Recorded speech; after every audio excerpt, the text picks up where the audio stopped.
নমস্কার বন্ধুরা, শুভ সকাল। আজকে মঙ্গলবারের সকাল বাবা বুড়োরাজ এবং মা খেপিমাকে দর্শন করে শুরু করছি। এখানে দক্ষিণেশ্বরের কালীমা, স্বামী বিবেকানন্দ, রামকৃষ্ণদেব এবং সারদা মায়ের আশীর্বাদ নিয়েও আজকের সকালটা শুরু হলো। এই দেখো, আমার এটা ছোট্ট গপু। আমার বড় গপু আছে শ্বশুর বাড়িতে, আর এটা আমার বাপের বাড়ির ছোট্ট গপু। গপু সোনাকে আমি একটি ফুল দিয়ে দিয়েছি, এখনও পুজো করা হয়নি, মা পুজো করবে। এটা আমাদের গুরুজির আশীর্বাদ নিয়ে আজকের সকালটা শুরু করলাম। ওনার আশীর্বাদটা সকলের প্রয়োজন।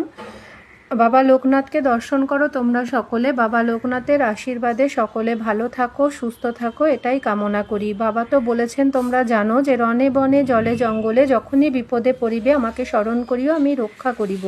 তো বাবা সবসময় আমাদের পাশে আছেন সকলকে রক্ষা করার জন্য। আমার আপনজনদের ভালো রাখুক, সুস্থ রাখুক, এটাই সবসময় চাই।